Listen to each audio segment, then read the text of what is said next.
Hello. Today we're going to talk about why goal setting doesn't work traditionally.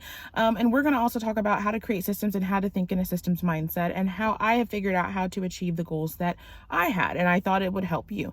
Before I get started, I do want to let you know that any lecture notes that we have, as usual, will be listed below. You can join our community. It has lots of free goodies there. So I hope to see you there.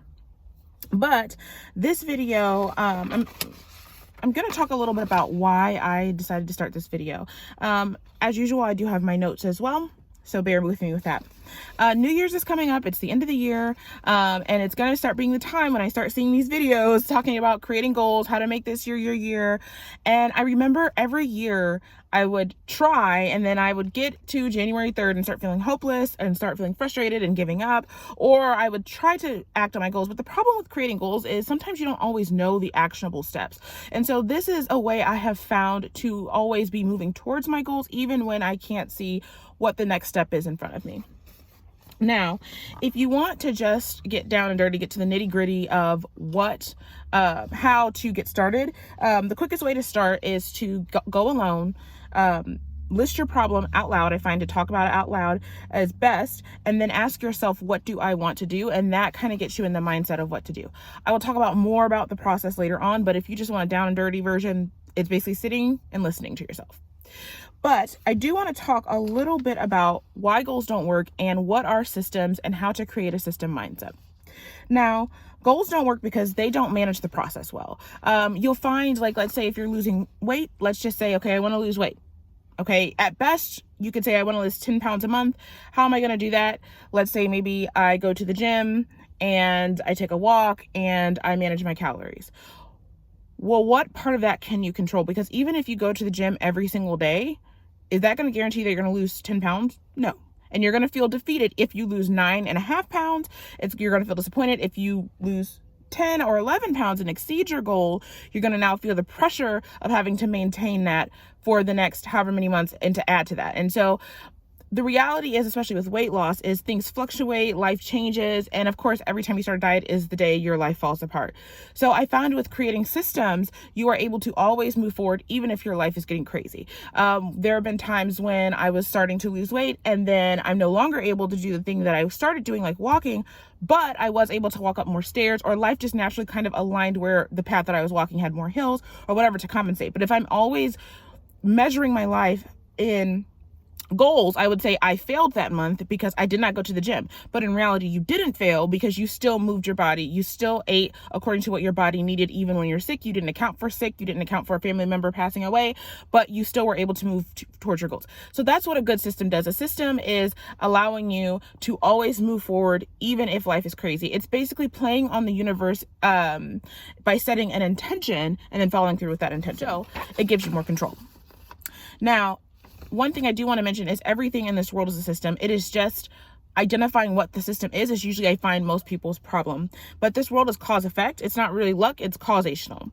So a system allows you to plug into what that cause is and play with the different variables to change the effect. In other words, a system is a process that plays out to give you a specific result.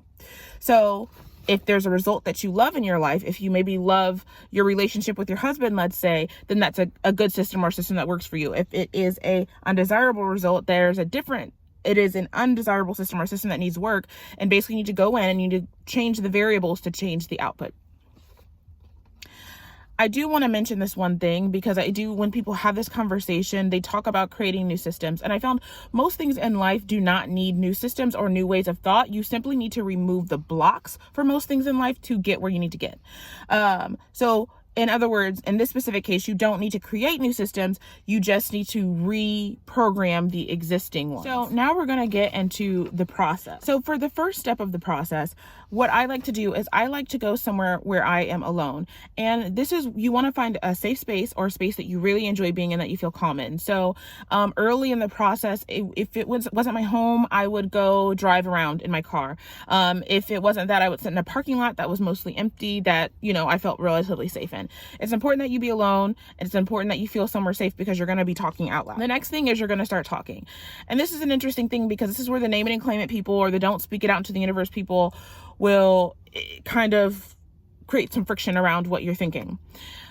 The reality of that situation is not speaking out what you are dealing with creates further resistance, which only makes the problem stronger. So to defeat the problem, like everything, remember if you watched any of my last videos, everything is generally a paradox. So the paradox is by speaking it, you actually take away the power because you're working through it. So what you're going to start doing is start talking about the problem. Now, the reason for that is you need to examine what the current system is. A lot of us don't naturally think in systems thinking. We think, well, we saw this one little piece of the system, so we think that's the problem. For instance, you think eating is the reason that you're gaining weight.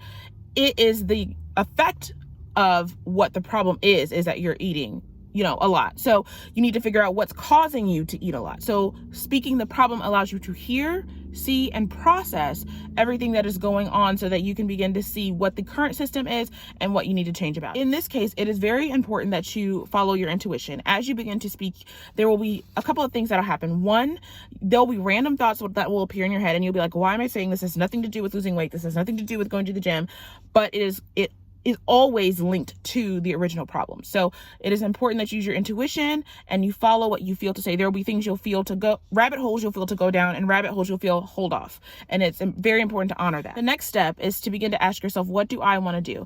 A lot of our problem is we are so busy looking around us and then we say, okay, what can I do given the situation?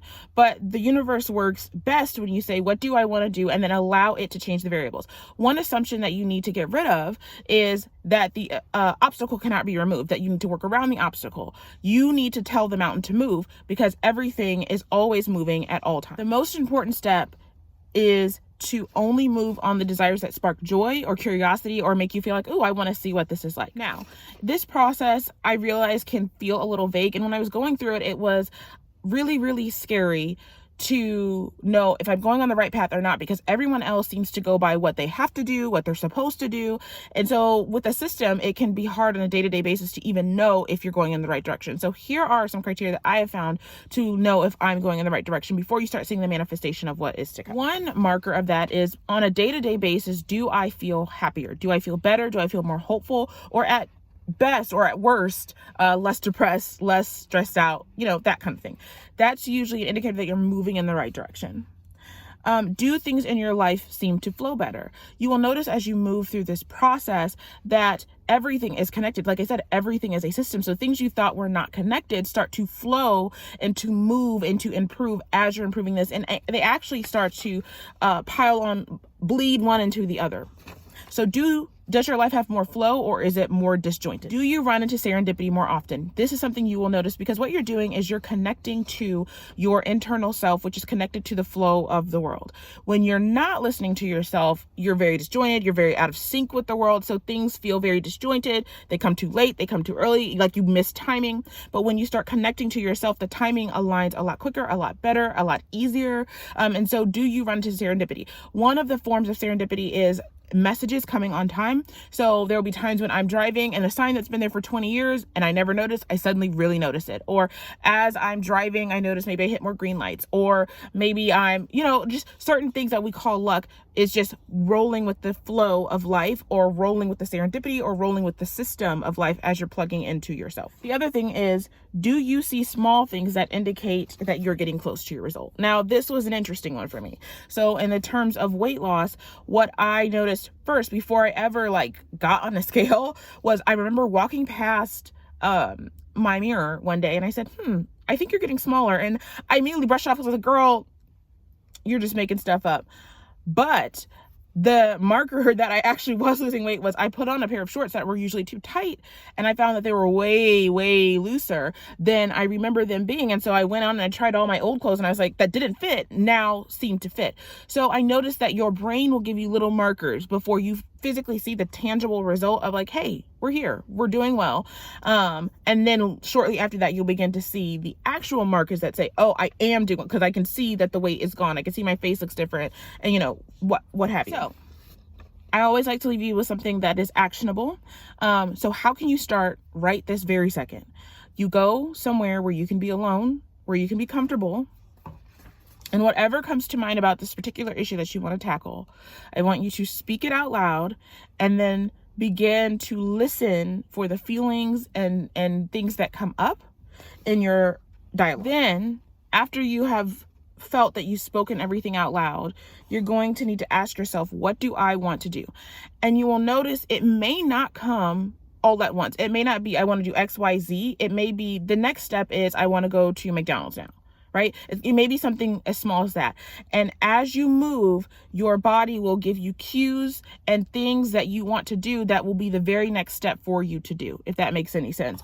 So that is what the system is plugging in, connecting to yourself, and then trusting yourself to know what the next step is. How do you know what the next step is? Does that solution that is presented to you spark joy, curiosity, or do you want to do it? If you feel any resistance or any part of it where you're like, I just don't want to do that, even if it's, but this is the only option, then you have to take control of your life and take your power back and say, no, I'm not going to do this, and I'm going to do this instead, because there is always another way. So I hope this helped. Please leave your comments below and your questions below. I would love to talk to you. Remember, the lecture notes are below, along with any freebies and any guides and worksheets that I have. Have a great day.